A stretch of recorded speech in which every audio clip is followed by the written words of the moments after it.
Selamat pagi, Bapak Ibu Saudara sekalian yang kami kasih dalam Tuhan Yesus Kristus. Kami dari Restoration Christian Church di Los Angeles. Saya Harili, Gembala Sidang. Hari ini kita akan membahas sebuah topik yang diberi judul Iman. Hari ini hari Minggu tanggal 12 Februari tahun 2023. Nah, mari kita berdoa terlebih dahulu sebelum kita membahas topik tentang iman ini yang akan kita ambil dari Ibrani 11 ayat 1-7. Bapa Surgawi, kami bersyukur untuk kebenaran firman-Mu yang pasti memerdekakan kami. Roh Kudus, ambil alih, tolong kami, sehingga kami tidak hanya mengerti kebenaran firman-Mu, tapi juga boleh menjadi pelakunya. Terima kasih Bapa, urapi akan hamba-Mu, agar dapat menyampaikan kebenaran firman-Mu yang pasti memerdekakan kami. Terpuji Engkau saat ini sampai selama-lamanya, di dalam nama Tuhan Yesus kami berdoa. Amin. Baik Bapak Ibu Saudara sekalian, mari kita buka Alkitab kita kepada Kitab Ibrani, pasal yang ke-11, ayat 1 sampai dengan ayat yang ke-7. Akan saya bacakan bagi kita sekalian. Ayat 1. Iman adalah dasar dari segala sesuatu yang kita harapkan dan bukti dari segala sesuatu yang tidak kita lihat. Sebab oleh imanlah telah diberikan kesaksian kepada nenek moyang kita. Karena iman kita mengerti bahwa alam semesta telah dijadikan oleh firman Allah. Sehingga apa yang kita lihat telah terjadi dari apa yang tidak dapat kita lihat. Karena iman, Habel telah mempersembahkan kepada Allah korban yang lebih baik daripada korban Kain. Dengan jalan itu, ia memperoleh kesaksian kepadanya bahwa ia benar. Karena Allah berkenan akan persembahannya itu, dan karena iman, ia masih berbicara sesudah ia mati. Ayat yang kelima, karena iman, Henokh terangkat, supaya ia tidak mengalami kematian, dan ia tidak ditemukan karena Allah telah mengangkatnya. Sebab sebelum ia terangkat, ia memperoleh kesaksian bahwa ia berkenan kepada Allah. Tetapi tanpa iman, tidak mungkin orang berkenan kepada Allah. Sebab barang siapa berpaling kepada Allah, ia harus percaya bahwa Allah ada. Dan bahwa Allah memberi upah kepada orang yang sungguh-sungguh mencari Dia. Ayat yang ke-7. Karena iman, maka Nuh dengan petunjuk Allah tentang sesuatu yang belum kelihatan dengan taat mempersiapkan bahtera untuk menyelamatkan keluarganya. Dan karena iman itu, ia menghukum dunia. Dan ia ditentukan untuk menerima kebenaran sesuai dengan imannya. Nah, kita baca terlebih dahulu di sini, Roma 10 ayat 17. Jadi iman timbul melalui pendengaran, dan pendengaran oleh firman Kristus. Jika kita mengkombinasikan Roma 10 ayat 17 ini dengan Ibrani 11 ayat yang pertama tadi, maka kita akan mendapatkan hal sebagai berikut. Bahwa iman yang timbul dari pendengaran oleh firman Kristus adalah dasar dari segala sesuatu yang kita harapkan dan bukti dari segala sesuatu yang tidak kita lihat. Tapi nanti akan kita lihat. Sehingga segala sesuatu yang hari ini kita lihat dan dapat raba berasal dari sesuatu yang tidak ada menjadi ada. Ya, karena Allah menciptakan dunia dan segenap isinya ini melalui firman-Nya, iman Allah di dalam hal ini. Dan tanpa iman, Ibrani 11 ayat 6, artinya tanpa mendengarkan firman Kristus, tidak mungkin orang berkenan kepada Allah. Kristus itu sendiri adalah firman Allah yang hidup. Dengan demikian, saat kita menyimpan firman Kristus dalam hati kita, maka kita menyimpan Kristus itu dalam hati kita, dan hal ini menyebabkan Allah berkenan kepada kita. Nah, orang yang sungguh-sungguh beriman kepada Kristus adalah orang yang dekat dengan Allah. Jika ia jauh dari Allah, maka ia akan dekat dengan dunia. Sehingga tidak mungkin ia dapat menyenangkan Allah. Cuma ada dua kemungkinan, dekat dengan Allah atau dekat dengan dunia. Roma 10 ayat 17 sekali lagi, jadi iman timbul melalui pendengaran atau dari pendengaran dan pendengaran oleh firman Kristus. Nah, sekarang saya ingin berbagi tentang sebuah ilustrasi yang saya ambil dari gambar ban sepeda. Beberapa kali saya mempergunakan dalam konteks yang berbeda. Tapi hari ini saya mencoba menjelaskan iman dari gambaran ban sepeda ini. Ya, mari kita lihat terlebih dahulu. Coba saya lihat.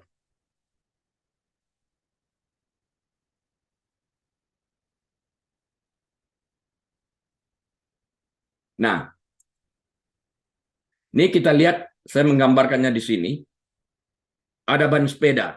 Bannya itu sendiri, yang paling luar itu yang berwarna hitam, adalah the world atau dunia. Titik tengah, center titik tengah itu, yang hitam di tengah-tengah, dalam bahasa Inggris kita sebut hub. Itu merepresentasikan God, Tuhan. Jari-jari sepeda, spokes dalam bahasa Inggrisnya, melambangkan gereja. Nah, kita lihat awalnya, asal-usulnya, manusia ada di dunia, dekat dengan dunia. Pada waktu mereka bertobat, mereka didorong kepada Tuhan itu, mendekat kepada Tuhan itu, mendekat kepada titik tengah, hub itu. Kita lihat jarak jari-jari itu semakin lama semakin kecil dari ban menuju ke titik tengah, semakin lama semakin kecil. Nah, pada titik tengah ini, di mana manusia berada dengan Tuhan itu, manusia mencintai Tuhan dan manusia mencintai sesama. Karena jarak antara jari-jari sepeda ini makin kecil. Di sini kita melihat manusia saling mencintai, saling mengasihi. Love one another. Mengasihi satu dengan yang lainnya. Tapi pada saat manusia menjauhkan diri dari titik tengah, dari Tuhan itu sendiri, mendekat kepada dunia, kita lihat jarak antara satu jari-jari dengan jari-jari lain semakin besar saat meninggalkan titik tengah. Artinya manusia tidak dapat mengasihi sesama manusianya lagi. Tidak mungkin karena itu orang mengatakan, aku mengasihi Tuhan, tapi aku membenci saudaraku. Karena jika kita mengatakan kita membenci manusia, kita berada di titik luar. Kalau kita mengatakan kita mencintai Tuhan, kita berada di titik tengah.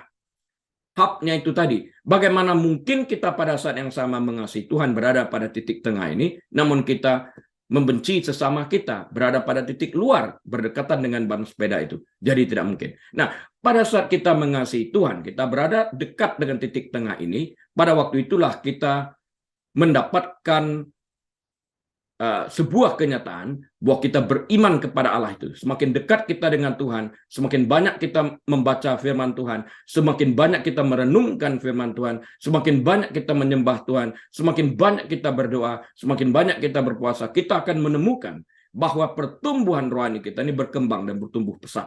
Karena kita banyak menyerap firman Tuhan yang mendorong kita lebih dekat dengan Tuhan. Tidak mungkin seseorang yang sungguh-sungguh merenungkan firman Tuhan jauh daripada Tuhan. Tidak mungkin. Jadi pada waktu kita mendekat kepada Tuhan, kita lebih banyak merenungkan firman Tuhan, dan karena iman timbul melalui kebenaran firman Kristus ini, saat itu iman kita pun akan bertumbuh drastis, akan bertumbuh dan berkembang lebih banyak.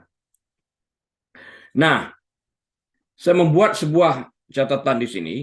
Away from God, away from one another, closer to the world. Artinya, semakin kita menjauhkan diri kita daripada Tuhan itu dari titik tengah tadi, semakin jauh kita antara yang satu dengan yang lain, dan kita tidak mungkin dapat mengasihi sesama manusia, dan kita semakin dekat dengan dunia. Itu dilambangkan, digambarkan dengan ban sepeda tadi yang di luar. Jadi, semakin jauh kita dari Tuhan, semakin besar jarak antara radius sepeda. Artinya semakin jauh jarak antara kita dengan sesama. Dengan demikian semakin dekat kita dengan dunia. Siapa yang bersahabat dengan dunia, kata Alkitab, membuat dirinya menjadi musuh Allah. Karena saat kita bersahabat dengan dunia, kita jauh dari titik tengah. Kita jauh dari hub tadi. Kita jauh daripada Tuhan. Semakin dekat radius, ini radius itu adalah lambang daripada gereja, jari-jari tadi. Dengan pusat, semakin dekat radiusnya, semakin dekat jari-jari sepeda ini dengan pusat Tuhan, semakin dekat kita dengan sesama. Jika kita mengaku beriman kepada Kristus, maka kita harus dekat dengan Allah dan jauh dari dunia. Nah, sebelum kita membahas lebih lanjut tentang iman, maka pertama-tama kita harus mengerti dahulu iman itu apa. Dengan demikian kita harus bertanya terlebih dahulu, apa definisi iman itu? Nah, puji Tuhan, Alkitab memberikan kita definisi yang jelas tentang iman dalam Ibrani 11 ayat yang pertama yang telah kita baca bersama-sama tadi. Akan saya bacakan sekali lagi. Iman adalah dasar dari segala sesuatu yang kita harapkan dan bukti dari segala sesuatu yang tidak kita lihat.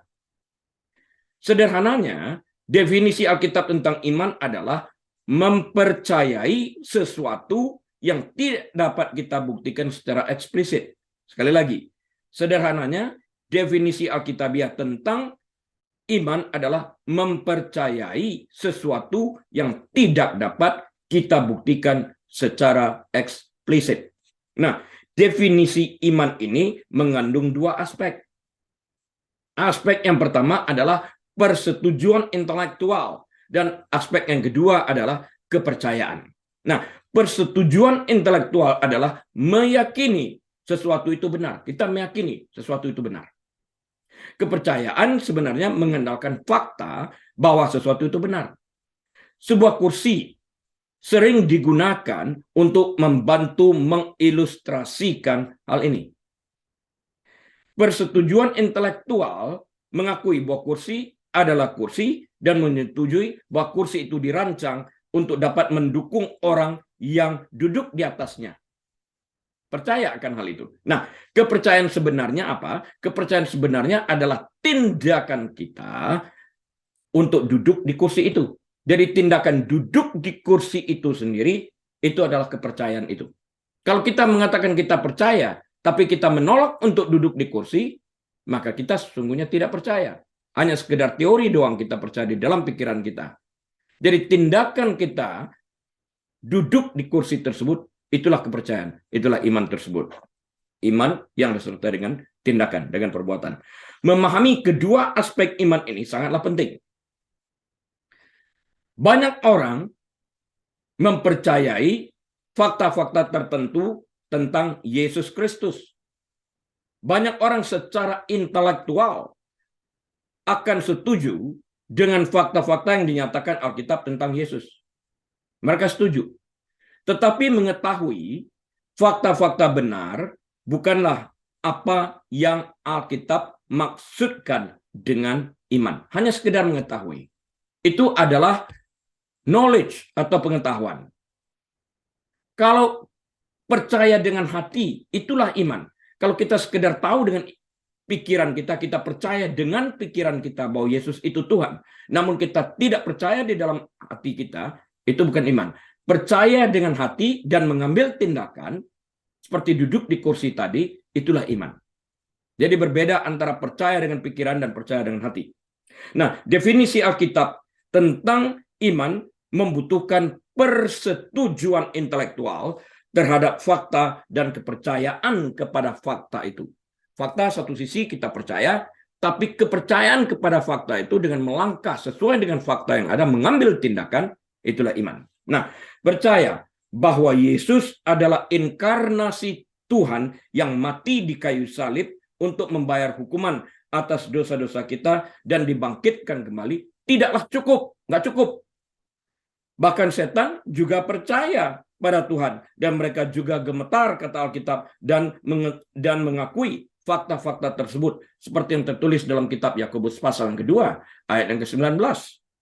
Kita harus percaya secara pribadi. Kita harus secara pribadi dan sepenuhnya percaya dan bersandar pada kematian Kristus sebagai korban pendamaian bagi dosa-dosa kita. Dan menerima itu sebagai kebenaran dan melakukan itu dengan menerima Yesus dengan iman sebagai juru selamat kita dan sebagai buktinya memberikan diri kita dibaptis melalui baptisan air. Jadi baptisan air itu adalah outward experience atau pengalaman luar terhadap apa yang terjadi inwardly, terhadap apa yang terjadi di dalam diri kita yang tidak dapat dilihat oleh orang lain, yaitu di dalam hati kita. Kita percaya, kita beriman dengan hati kita.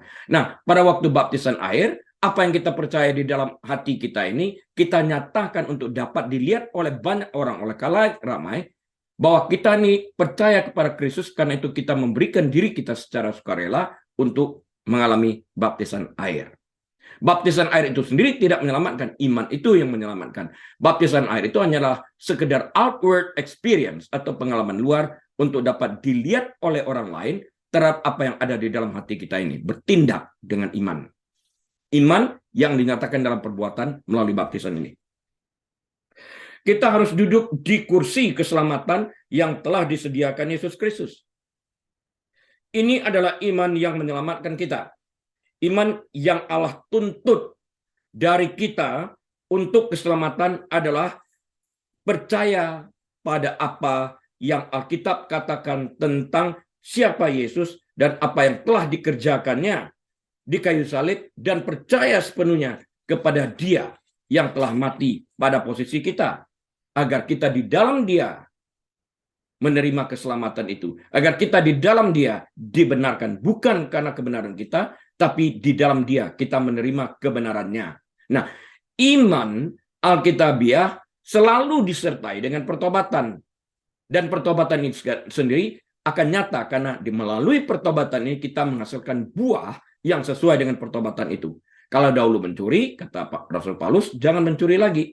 Stop mencuri, mulai bekerja, hasilkan penghasilan yang jujur dengan tangan kita, dengan keringat kita, dan kemudian kita membantu orang yang kurang beruntung. Ini adalah sebuah progres. Nah, pengudusan itu sendiri berlangsung seumur hidup. Kita kadang-kadang bisa jatuh lagi karena sifat dosa yang ada di dalam kehidupan kita, Roma 7 ayat 17 dan 20 tadi. Kita masih bisa jatuh di dalam dosa, tapi darah Kristus cukup untuk membasuh kita, menjernihkan kita, menyucikan kita, memulihkan kita kembali dari dosa, dan kita bertobat, memperbaiki, dan tidak mengulanginya lagi. Nah, iman Alkitabiah selalu disertai dengan pertobatan. Matius 21 ayat 32. Dan buah yang sesuai pertobatan harus terlihat nyata. Tertulis dalam Matius 3 ayat yang ke-8. Definisi Alkitabiah tentang iman tidak hanya berlaku untuk keselamatan, tapi juga berlaku untuk seluruh aspek kehidupan Kristen. Kita harus percaya apa yang Alkitab katakan, dan kita harus mentaatinya. Kita harus mempercayai janji-janji Allah, dan kita harus hidup sesuai dengan janji-janji itu. Kita harus setuju dengan kebenaran firman Allah, dan kita harus membiarkan diri kita diubahkan oleh kebenaran firman itu. Roma 12 ayat yang kedua. Mengapa definisi iman itu begitu penting? Mengapa kepercayaan harus menyertai persetujuan dengan fakta? Karena tanpa iman tidak mungkin orang berkenan kepada Allah. Ibrani 11 ayat yang ke-6. Tanpa iman kita tidak dapat diselamatkan. Yohanes 3:16. Tanpa iman kehidupan Kristen tidak dapat menjadi seperti yang dikehendaki Allah. Yohanes 10 ayat 10. Nah, kemudian kita akan melihat apa yang Alkitab katakan tentang iman itu sendiri. Tadi telah kita baca Ibrani 11 ayat yang pertama yang mengatakan iman adalah dasar dari segala sesuatu yang kita harapkan dan bukti dari segala sesuatu yang tidak kita lihat. Karena itulah Yesus berkata pada saat Thomas ingin melihat Yesus dengan mengatakan, sebelum aku mencucukkan tanganku kepada bekas lukanya kepada lambungnya, sekali-kali aku tidak percaya. Waktu Yesus muncul kembali, silakan Thomas, lakukan apa yang telah engkau katakan. Thomas tersungkur berkata, ya Tuhanku dan Allahku. Maka Yesus mengatakan, berbahagialah orang yang percaya sekalipun ia tidak melihat. Itu iman. Nah, iman adalah bagian terpenting untuk memperoleh keselamatan. Karena itu tidak ada komponen lain dalam kehidupan Kristen yang lebih penting daripada iman. Nggak ada. Kita tidak dapat membeli iman tersebut, kita juga tidak dapat menjual iman tersebut, atau menghadiahkan iman tersebut, memberikan iman tersebut kepada teman kita. Nggak bisa.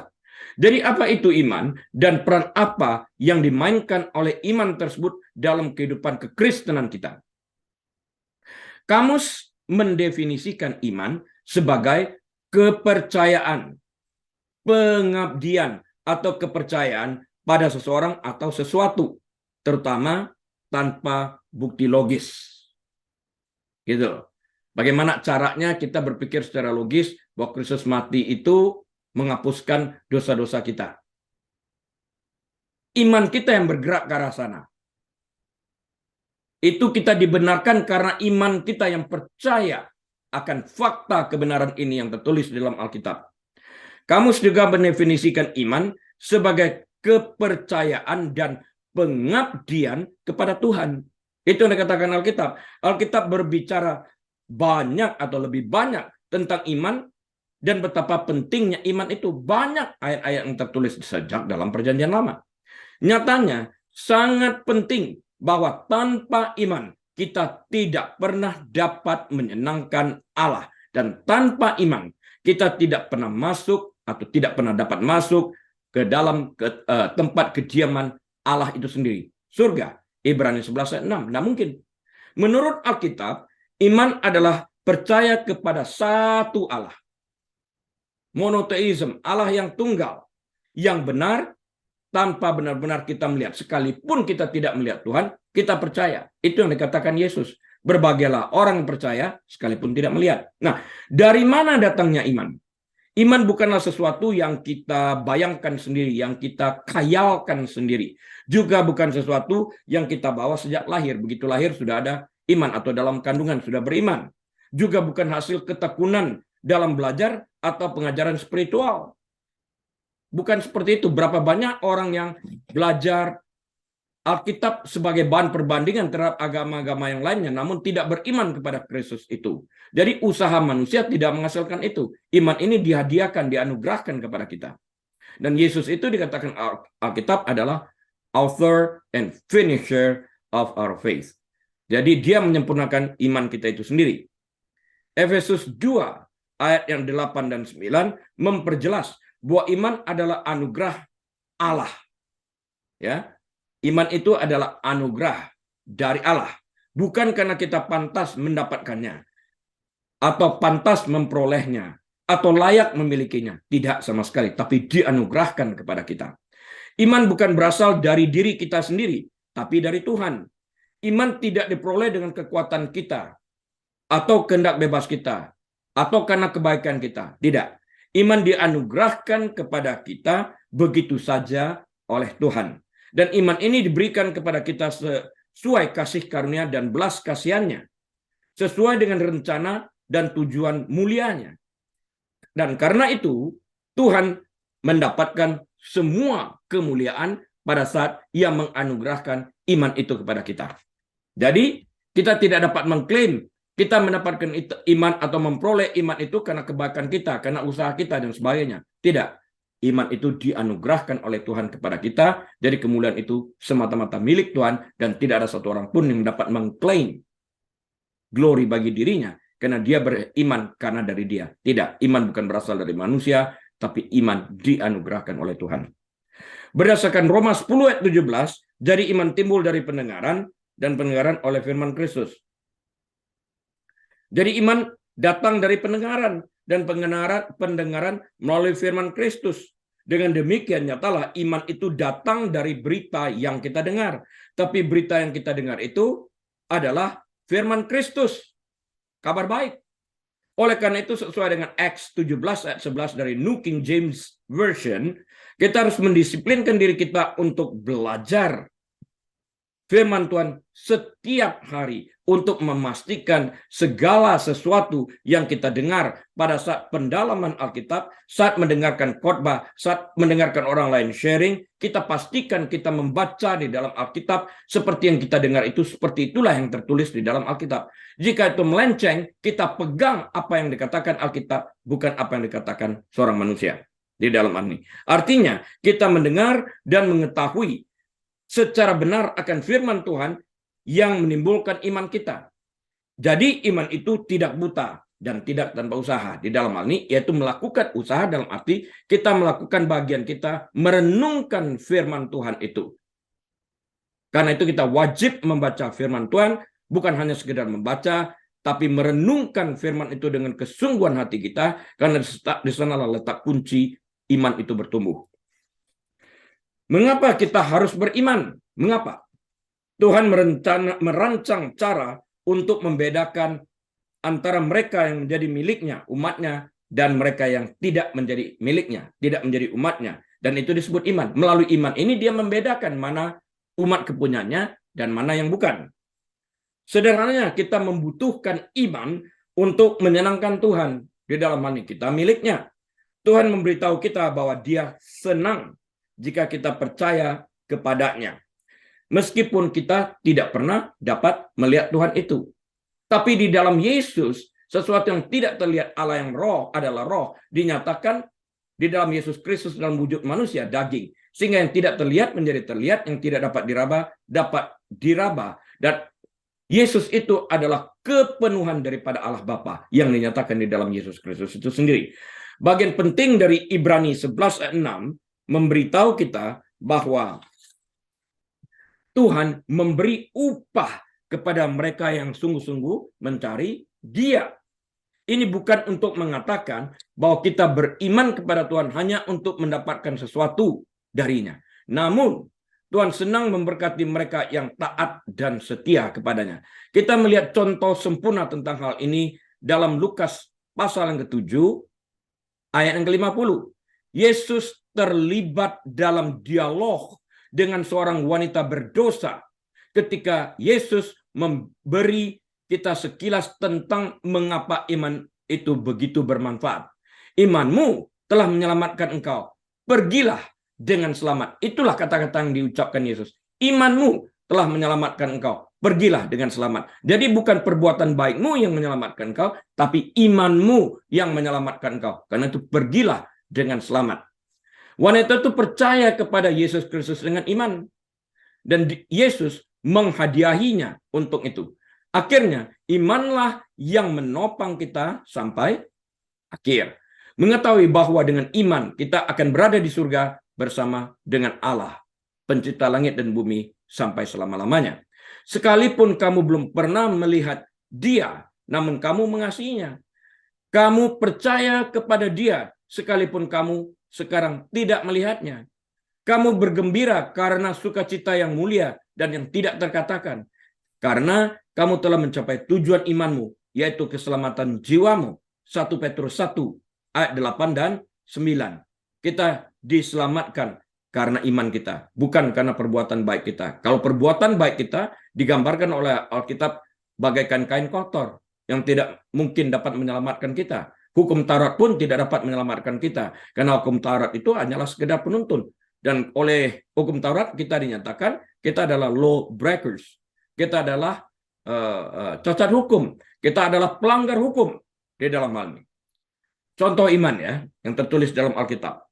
Ibrani 11 dikenal sebagai pasal iman, sangat terkenal. Karena di dalam Ibrani 11 ini dijelaskan perbuatan-perbuatan iman yang besar dari pahlawan-pahlawan iman yang tercatat di dalam Ibrani 11 ini. Karena iman, Habel telah mempersembahkan kepada Allah korban yang lebih baik daripada korban Kain. Itu tertulis dalam Ibrani 11 yang keempat. Karena iman, maka Nuh dengan petunjuk Allah tentang sesuatu yang belum kelihatan. Belum pernah turun hujan kok. Dengan taat mempersiapkan bahtera untuk menyelamatkan keluarganya. Ibrani 11 ayat 7. Iman adalah dasar yang kita harapkan bukti dari segala sesuatu yang tidak terlihat. Dia berharap, dia menggenapi, melakukan apa yang Tuhan perintahkan kepada Nuh untuk membuat bahtera, sekalipun ia belum pernah melihat hujan. Nah, karena iman, Abraham taat ketika ia dipanggil untuk berangkat ke negeri yang akan diterimanya menjadi milik pusakanya. Lalu ia berangkat dengan tidak mengetahui tempat yang ia tujui. Belum tahu dia, belum pernah lihat dia tempat itu. Tapi dia percaya. Karena iman, maka Abraham tatkala ia dicobai mempersembahkan Ishak. Ia yang telah menerima janji itu rela mempersembahkan anaknya yang tunggal. Ibrani 11 ayat 8 dan ayat 17.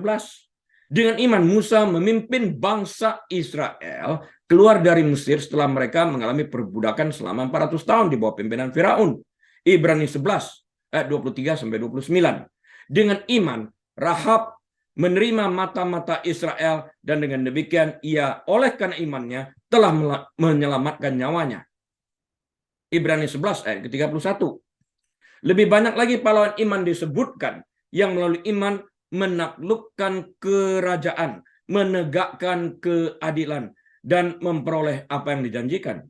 Yang menutup mulut singa, Daniel misalnya, memadamkan amukan api, Sadrak, Meshach, dan Abednego misalnya, dan lolos daripada mata pedang, yang kelemahannya berubah menjadi kekuatan dan yang menjadi kuat dalam pertempuran dan mengalahkan pasukan-pasukan tentara asing. Gideon misalnya. Nah, Ibrani 11 ayat 33 sampai 34 mencatat ini bagi kita sekalian. Jelas keberadaan iman ditunjukkan dengan perbuatan. Ibarat duduk, kita sekedar percaya bahwa kursi itu sanggup menampung bobot tubuh kita, tapi kita tidak duduk, itu bukan iman. Tapi pada waktu kita bertindak dengan duduk atas dasar kepercayaan kita bahwa bangku sanggup menampung bobot kita, kita duduk, tindakan duduk ini, itulah iman. Menurut Alkitab, iman sangat penting bagi kekristenan. Tanpa menunjukkan iman dan kepercayaan kepada Yesus, kita tidak pernah akan mendapat bagian dalam Dia. Banyak orang memiliki gagasan yang kabur dan tersaman tentang siapa Tuhan itu. Dan mereka tidak memiliki rasa hormat yang diperlukan untuk mengagungkan Tuhan dalam hidup mereka. Mulut mereka mengakui, tapi tindakan mereka jauh dari apa yang mereka akui. Orang-orang ini kekurangan iman sejati yang dibutuhkan untuk memiliki hubungan kekal dengan Allah yang mengasihi mereka. Dia terlebih dahulu mengasihi kita. Waktu kita berdosa, dia sudah mati bagi kita. Iman sejati melampaui pengakuan sederhana akan keberadaan Allah. Tertulis dalam Yakobus 2 ayat yang ke-19. Menjadi ketergantungan yang mengubah hidup pada siapa Allah itu. Sebagaimana diungkapkan dalam Alkitab. Nah, iman bisa goyah sewaktu-waktu. Tetapi karena itu adalah karunia Allah, artinya iman itu dianugerahkan kepada kita, diberikan kepada anak-anaknya, dia menyediakan pencobaan dan ujian untuk membuktikan bahwa iman kita itu nyata dan untuk mempertajam serta memperkuatnya. Jadi iman itu dianugerahkan kepada kita. Nah, iman ini bertumbuh pada saat kita melalui tes-tes di dalam kehidupan kita ini. Iman kita tuh bertumbuh, kita berhasil. Yusuf misalnya, waktu dia mendapatkan pencobaan, dicobai oleh setan melalui istri Firaun, dia lari, dia meninggalkan bajunya di sana. Dia lari dari hadapan istri Firaun. Dari Potifar, bukan Firaun, maaf, salah saya. Dari istri Potifar. Yusuf melarikan diri dari istri Potifar. Saya perbaiki, mohon maaf. Yusuf melarikan diri dari istri Potifar yang pada saat itu membujuk dan merayunya dia. Dia lulus dalam tes ini. Ya. Sebuah kebahagiaan, bukan?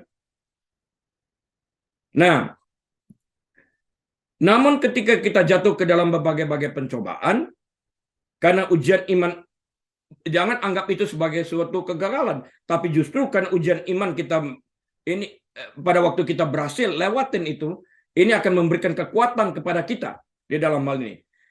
Dan kekuatan ini menimbulkan ketekunan, kata Alkitab. Dan ketekunan ini mendewasakan kita pada akhirnya. Dan memberikan bukti bahwa iman kita itu nyata dan bahwa iman kita itu bertumbuh di dalam hal ini. Menjadi lebih kuat daripada waktu-waktu sebelumnya. Apa itu iman kepada Tuhan? Iman kepada Tuhan adalah kepercayaan kita kepadanya. Berdasarkan pemahaman yang benar tentang siapa Tuhan itu, sebagaimana diungkapkan di dalam Alkitab. Iman kepada Tuhan melibatkan persetujuan intelektual terhadap fakta-fakta tentang Tuhan dan pengandalan akan fakta-fakta itu yang dapat merubah hidup seseorang. Faktanya yang diajukan Alkitab adalah bahwa Yesus itu adalah penjelmaan Tuhan yang adalah roh dalam bentuk manusia yang diutus dalam wujud manusia untuk mati bagi manusia yang berdosa yang percaya kepadanya, dengan tujuan adalah untuk membayar upah dosa tersebut agar kita yang percaya kepadanya dibenarkan melalui iman kita kepadanya. Dan karena itu kita diselamatkan. Nah, iman kepada Tuhan memiliki beberapa komponen. Yang pertama adalah percaya bahwa dia benar-benar ada. Namun sekedar percaya kepada Tuhan itu tidaklah cukup. Ya aku percaya, ya nggak cukup. Seperti yang dijelaskan dalam Yakobus 2:19 tadi, setan juga percaya akan keberadaan Tuhan, namun setan tidak pernah diselamatkan. Setelah mengakui bahwa Tuhan itu ada, unsur kedua dari iman kepada Tuhan adalah komitmen. Iman yang tidak menghasilkan perbuatan adalah iman yang mati, bukan iman yang sejati. Jadi jika kita percaya, kita melakukan sesuai dengan apa yang kita percaya tersebut, duduk di bangku tersebut. Nah, namun bahwa keyakinan kepada Tuhan yang memotivasi kita untuk bertindak tidaklah cukup. Supaya iman pada Allah itu ternyata benar dan sejati, kita harus menerima Tuhan Yesus itu sebagaimana Dia telah menyatakan dirinya seperti yang tertulis di dalam kitab suci. Kita tidak boleh menerima sifat-sifat Allah yang kita sukai saja dan menolak yang tidak kita sukai. Ayub juga berkata yang sama pada waktu dia dites. Jika kita tidak menerima Tuhan sebagaimana adanya, maka kita menaruh iman kita pada Tuhan yang palsu. Hasil rekayasa manusia sendiri. Hasil imajinasi manusia sendiri. Sebagian besar agama, Bapak Ibu Saudara sekalian, melakukan persis seperti ini. Merancang Allah sesuai alam imajinasi mereka sendiri. Dan oleh karena itu mereka tidak beriman. Tidak beriman kepada siapa? Tidak beriman kepada Allah yang benar, tetapi kepada Allah yang palsu. Hasil imajinasi sendiri. Agar kita memiliki iman yang benar kepada Allah yang hidup, maka iman itu harus didasarkan pada Tuhan yang benar, Allah yang hidup. Misalnya, Allah dalam Alkitab adalah Allah Tritunggal. Jadi iman yang benar kepada Allah harus menerima keilahian dan kepribadian Allah Bapa, Allah Putra, dan Allah Roh Kudus. Nah, hari-hari ini kita melihat ada banyak perselisihan tentang hal-hal yang berkaitan dengan iman. Ketika ditanya tentang definisi iman, ada yang mengatakan bahwa iman itu adalah kepercayaan dalam hal-hal yang kita ketahui tidak ada. Ada yang bicara seperti itu. Jawaban ini, Bapak Ibu Saudara sekalian, sudah barang tentu menyimpang, sangat menyimpang dari definisi iman seperti yang diberikan Alkitab. Ini tidak benar. Banyak ateis baru yang menabrakkan iman dengan ilmu sains mereka dan bukti materi mereka. Mereka berpendapat bahwa orang Kristen memiliki iman tentang keberadaan Allah, namun kalangan ateis memiliki bukti empiris tentang sains. Mereka berkata bahwa umat Kristen memiliki iman, namun para ilmuwan memiliki pengetahuan, sains katanya. Perbandingan ini menunjukkan ketidakpahaman mereka tentang iman pada Allah. Ini dia.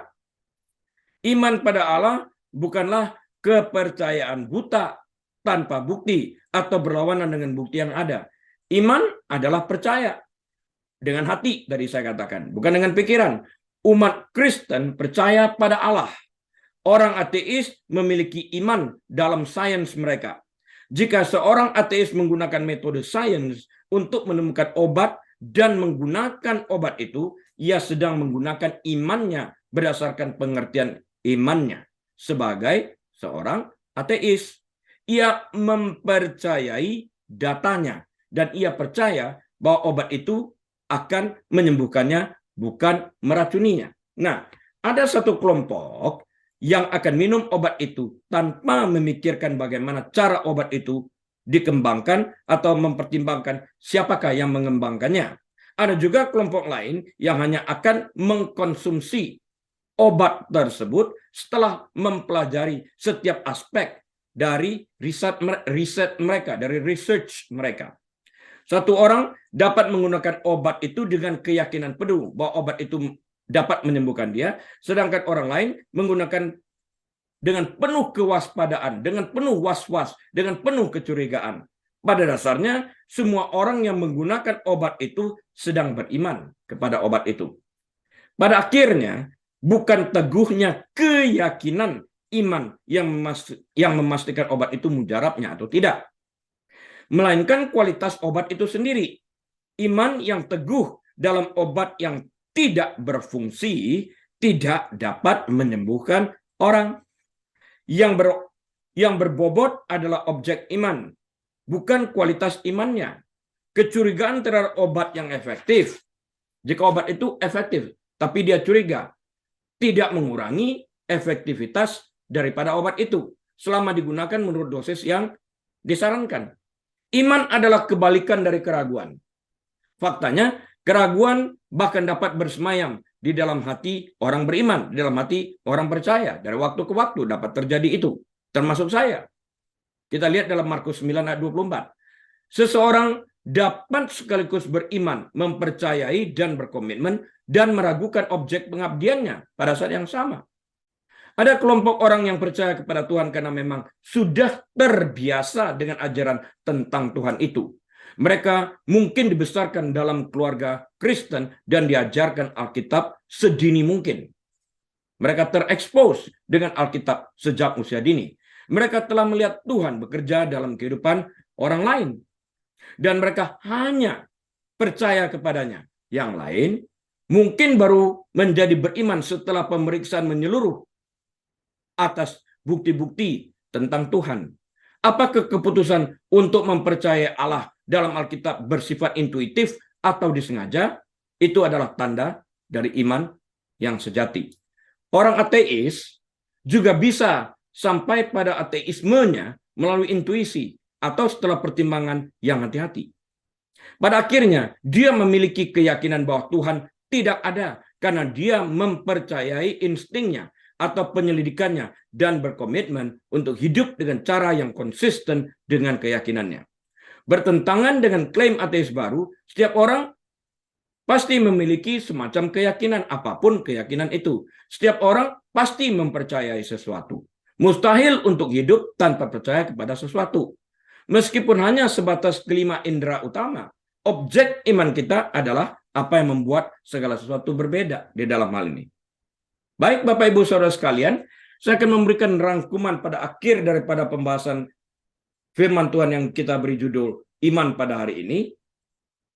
Closing statement saya adalah sebagai berikut. Iman yang benar adalah kepercayaan kepada Allah yang hidup. Allah yang hidup adalah Allah seperti yang tertulis dalam Alkitab dan bukan Allah hasil imajinasi manusia belaka. Bukan. Percaya artinya menerima semua atribut Allah, baik yang kita suka maupun tidak suka. Iman yang benar kepada Allah yang benar akan mendorong kita untuk mendekatkan diri kita kepada Allah yang benar ini.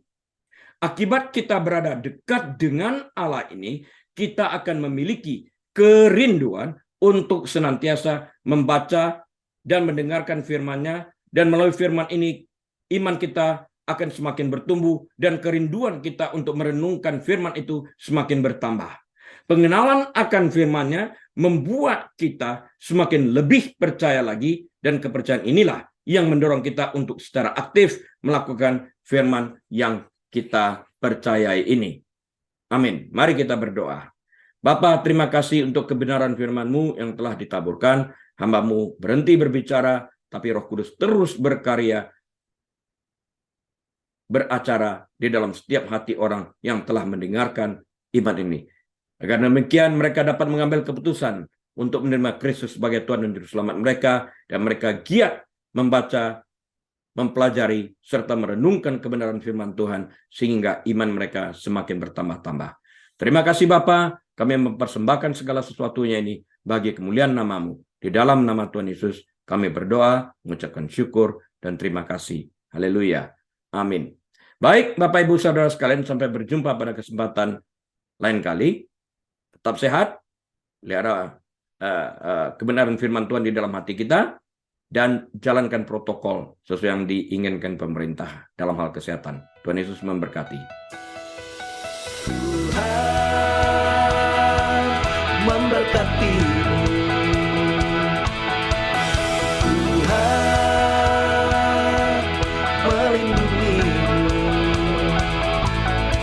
Dia menyinarimu dengan wajah-Nya dan memberikan kasih karunia. Tuhan menghadapkan wajah-Nya memberi damai sejahtera.